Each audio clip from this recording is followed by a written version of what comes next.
Hello there, my name's Mark, and this is Dice Tales, and this weekend I've been at a Star Wars Legion tournament event at Element Games, and I took a few photos during the games, so let's move straight on to those.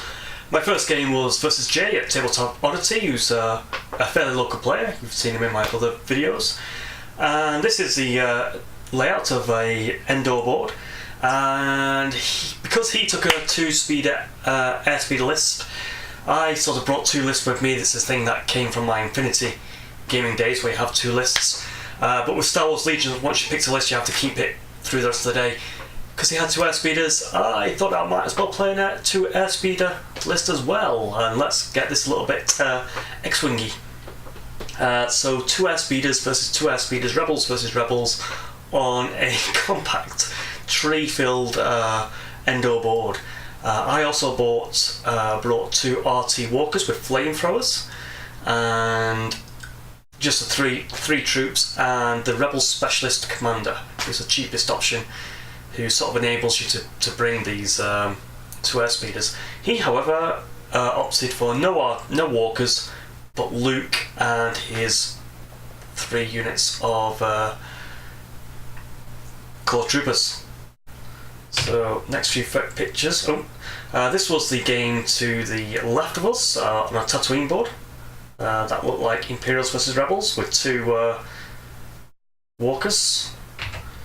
And this was another desert-themed planet to my right. And again, I think that's Imperial versus Imperial that time. I did see Boba Fett flying around on that table at some points. Then there was an ice-themed board, another Imperial base board, my own forest board, which you'll see later on. And here we are. So my 2 flame walkers advanced to get as close as possible, as fast as possible. Hopefully you can only really target one and take one out, and the other one will get there and do its job. He has more units that can capture the supplies. This was a capture the supplies mission, one where you have to get these little tokens and hold on to them till the end of the game. 6 turns if it goes that far. So he has more men that can pick it up than me, because obviously the airspeeders can't pick them up. Should be able to with the harpoons really, but either way. So here his airspeeders coming at me. He's going to fly through this tunnel of our landing pad and take pot shots at my flamers. I think he's actually taking pot shots at my rebel troops, knowing that I have very few options to pick up the boxes myself. Here's mine and my first airspeeder. I think I have to target his at this point. But again, generally our airspeeders are picking off any troops, because they're the ones that can complete the objectives for the game. My airspeeders are in green. You can't quite see them on a bit of the time lapse coming up later on, because the way it was a tournament, so I couldn't place my camera at a distance that I wanted, and also it gets knocked about a bit, so I didn't focus too much on the time lapses this time. He's borrowed his airspeeder from someone else, and he's got a partially painted one as well. Here my flamer gets into range. It's survived the airspeeder attack. I think his airspeeder actually tried to block my walker from being able to place and get in range, but he is just in range 1 of those troopers behind that tree there, and then he goes on to advance and keeps flaming the troops, really whistling them down. I've got a squad attempting to get that box, but they don't want to go too far forward because he's got his Z6 gun shooting at us, so while we're in hard cover, we're trying to plink away at this range and hoping that speeder doesn't come back for another pass at us, which it inevitably does. The relay unit, I've used the comms specialist here, and I really like that, because you can, when you've got an order card that says give it an order to a core trooper, the relay can then pass that on to another friendly unit. It doesn't have to be a core trooper at that point, so you order a core trooper, you can then give that to a vehicle, a specialist, a leader hero, something like that. So that worked well for me, and I like it, and maybe I didn't plan for it well enough knowing it would work like that, but I used it in the Hoth games, next game I have, quite effectively, giving my speeders unit, my airspeeder orders, when it wouldn't normally be able to pick them up from the order card that I played.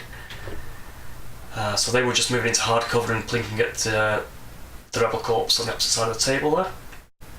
My airspeeders, basically I've had 2 airspeeders on one of his core units just so I couldn't, had to take it out fully. Just leaving the leader alive, the leader can still pick up the box and start running away, making it difficult for my airspeeders to turn around, so they both bullied that unit to death. But he has Luke picking up 2 boxes, and then he has a hard decision of, does he get Luke to pick up a 3rd box and become a liability, all his eggs in one basket, or does Luke try and run off, or does Luke get into combat, and that's what ends up happening later on. Leah is being my stand-in specialist leader because my specialist troop hasn't been painted yet, so she's just being not Leah, just being a female rebel leader. And she's running to get these boxes. There's an airspeeder coming into view here, which is trying to gun down this core trooper, which has got this box. And obviously there's the other supply box on the other side of this towering landing pad. Here's the airspeeder coming in for another close slot. It's really picking me off. I think he does pick them off, but my leader ends up picking up their drops box and then getting the other box later on, which you can see more clearly in the time lapse. Here my 2 airspeeders are trying to turn around and doing their best to keep Luke, and if we can get him to drop the boxes, it becomes my game. I think I get him down to like 2 or 3 wounds, or at least half wounds if I remember correctly. And yes, so that's the end of the photos for that game. What happened, he tried to run away with Luke, but my airspeeders one of them ended up just going off after troops on the far left, and the other one could spin around and come back after Luke. His Luke, spit the words out, originally dodged away behind some heavy rocks, but then as I tried to pick up that 3rd box, my core troopers came into view. He used the tactic of getting Luke into combat, but he didn't actually swing at my units, so he just got interface-based contact, and that meant I couldn't use my better guns on the airspeeders to try and take him out and take out those last 3 wounds. My core unit did wound him a little bit when they had their turn to fight, but not enough to take him out. And he had the decision there whether to wipe me out. We ended the game, we actually ended the game, we asked the scores, and he said, oh yeah, we've just finished, because it almost came to time. Luckily it was a lunch break, so we could have a little bit of leeway on the time. As he glanced at us and said, hold on, my main leader picked up 2 boxes, Luke's got 2 boxes, it's going to points. Or he had his chance with his 2 airspeeders to pick off my Leah leader, but I rolled shields on the white dice, which is amazing. And so it did come down to points, and I managed to wipe out most of his core troopers, leaving more or less just Luke and his airspeeders on the board. So I actually wiped out more points than he did, giving me the game. Very, very close, very tight decision making on both sides on what was best to target and how to pick up the boxes, when to pick up the boxes, what to do when you have to box. Very good game. But let me, an airspeeder, 2 airspeeder list, won a game. I don't think they did in the rest of the tournament, so let's go on to the next game, which would be the ice game on Hoth. So we've got 3 speederback units here, 2 sniper units, and then core units, and a rebel specialist leader, so no named units here. Oh no, there was a Boba Fett unit as well. That was him in his corner. This is me, very tightly packed on my corner. You can see that long command stick. I put my commando miles away for some reason. I've got the relay troop in the middle there, which came in very useful, but I really should have deployed my commander closer, because that was a waste of an order on the first turn. I had to get her out of sniper range behind the heavy hills and then close to my units, but the relay team came in very useful there. We'll hang out my command orders for the rest of the game. And here's again the flamethrowers just marching on, but all his units have an impact weapon, so he's guaranteed a wound per turn, and then any extra crits he has that I don't manage to block. And I didn't manage to block very many hits this game. Those 2 walkers went straight to their deaths. They were just marching forward. I'd hoped maybe one would go down and the other would get through and start flaming him, but that didn't come to fruition. Speeder bikes coupled with the DLTs and the snipers, he managed to take out the walkers. I mean, it was all his full army's fire was focused on those two walkers, or those first two turns, and he managed to take them out. My troopers sort of springing. The cover was quite difficult here. He had a sniper on that blue building. I was hoping I could get closer to that hill and maybe get out of range there, but his DLT units coming into there, so it was a long range battle at this point, picking each other off, and I think he had the numbers on me, to be honest. That's my airspeeder going onto a hill to cut him down. My airspeeder did well taking out his bikes, generally taking out one bike per turn per hit, but not being able to take a full unit in one go. You can only ever score 5 hits, so even just with one bike, because each bike again has impact 1, so he's scoring the first round. He always won initiative when we rolled in this throughout this tournament. Whenever we picked the same pip card, my opponent always won the roll off, which is unfortunate as well. So his speeder bikes could get their 2 impact on me and whistle me down. The troopers generally didn't do anything to the airspeeders in general. Anyway, let's see how this game went. So that's the speeder bikes coming in, and they're making short work of my remaining core troops.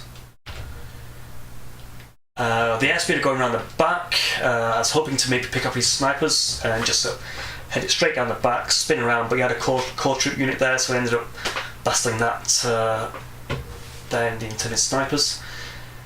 And then it came around this one. It was an airspeeder going after the biker, and the biker doing its last-ditch attempt to take out the airspeeder. What ended up happening was, if we got the photo there, his commander moved into this crystal hill formation and got the final wound on the airspeeder to take it out. And that was the end of that game. I don't know what I've done to my legs, but I think I've lifted something at Christmas, and I've had pain since. I'm seeing the doctors about it. And I called the game at turn 3, because he had 2 points on the first turn, and he literally obliterated my core troops at that point. So I had only my commander left to score points for me, because 2 airspeeders couldn't. So even if they could really do damage, he was scoring more. I couldn't do enough damage to take him off the scoring points in that second game. So I called it at turn 3 with that, because he had Boba Fett, who could take out my commander and also claim the third objective there. What was that one? That was hold the positions. That's the one where you could score on turn 2 and skip turn 4. Anyway, it was an interesting game. It was fun, but I had to walk off my leg stiffness to try and get prepared for game 3. This is just a random photo on my table of the game going on. He's got Wookiees and Snow Troopers and Imperial Guardsmen and Fleet Troopers all ganging up on this hill, so I don't know what mission they were playing, but that looks pretty epic and intense, whatever was going on there. This is my third game, so this is my own Hoth table. It's on guild mode map, so I use my big hills to sort of cover up the guild ball symbols on the train maps there. It makes an interesting line of sight blocker, and do you want to use clamber, do you want to go up the steps kind of game. However, this game was a breakthrough game, and he deployed everything in the far right corner just to sort of move along that flank. I have less units than him, so it's in my incentive is to at least take out one of his units to even us up and score some kill points, and then maybe flee as much as I can from his. He had longer ranged snipers and speed bikes again, just 2 speeder bikes this time, but I'm going to have to throw my guys at them, so it didn't go well for me this game. Let's see how it went. Boba Fett first appeared, and I think he can fly or jump somehow, so he jumped up onto the central bridge and took out my commander, winning pretty much one shot, 4 wounds straight away, no saves, bang, commander gone. I did score lots of wounds on him, left him on 1 hit point. I think I had 2 Z6 guns pointed at him while I was at the bridge at that point, so I really mowed into him, but I left him alive, so I couldn't flee at that point, thinking I'd scored enough points, so I had to still press the advantage. So my guys go chasing after Boba Fett at this point, moving up the central hill. And my airspeeder has to go off and try and do a bombing run, a passing run, wound, take out a biker unit before it can maybe turn around and flee before it takes too many lucky critical hits. I know it's fishing for hits, but he gets a lot of them anyway. That's his angry speederbike swarm coming towards me. And that's me doing the epic 6 hits, but 6 would be enough to take out a speederbike unit, but they take off 1 for cover no matter what. So he always has 1 to survive and shoot next time. I managed to get my robot fixer bot in at this point and just repair my airspeeder a little bit. But it doesn't have too many options, and it has to plough ahead into that huge mass of Imperial troops. Literally everything he has in that corner. So I couldn't really move in and then manoeuvre out. I really wanted to flee because I've taken at least 3 hits already, and I wanted to maybe flee with that one and bring the other the other airspeeder in. But my troops were in position, so I had to move my troops out of the way so I can get my airspeeder in. It was quite difficult for me manoeuvring in this map. So I got an RT unit up onto a hill ready to sort of flame down on him, but he managed to get his grenade unit of troopers up onto that hill and grenade me and take me out before I could get my flame on. And that's pretty much it. So back round to the beginning there. So it was 3 games. Again, I called that game at turn 3 because he had took out some of my big units, my commander, an airspeeder, an RT. He had more units on the board than me. I hadn't really done any dints on him, and a lot of mine were down on the left-hand side of the board. He could just move his mass across the board and score points just by being on the opposite deployment zone. So I called it there, and again, just to walk off and give my ease off my troublesome gamer legs. So what I'm going to do, I'm going to add the time lapses on. The first time lapse you see, it gets knocked out of time lapse mode, goes into video mode, so I just sped that up and took out the audio because it was a noisy game. You can see lots of games going on in the background. I think there was Kings of War going on as well in the background there, a big noisy game shop. And also on that time lapse, the airspeeders were falling off their bases, so we've just got the bases on the table near the end of the game, just for ease of use and to get it sped up. So you'll notice that at the end of the time lapse. Yeah, that's background. Back. So onto the time lapses. I don't think there's anything more to say. Who won overall? I'll have to put that in the blog. I think it was Imperials, generally Imperials near the top of the list. Was it Imperials or was it Rebels? I couldn't argue that at the moment, so I'll add that on in the blog below, and there'll be a link in the description. So enjoy the time lapses and let me know what you think. Were you playing at this tournament? What do you think about 2 airspeeders? Is it their time yet? Will their time come when more vehicles arrive on the scene? What kind of lists are you playing with at the moment? And I don't think there was any Jin or Pathfinders which were literally released this week. Maybe someone had them, but I didn't spot them when I was going around the tables myself. Anyway, so yes, I said I'd leave it. I'm going to add on the time lapses to the end of this video and call it there. Thank you. Good night.